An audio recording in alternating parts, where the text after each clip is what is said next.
So it's been sitting for quite a while now, almost an hour, and I still have this same setup.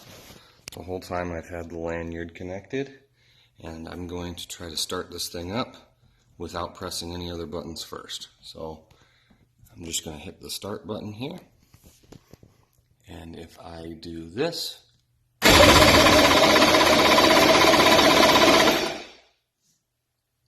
I do get some response. You wanted me to press the display button to get me that, and then retry this.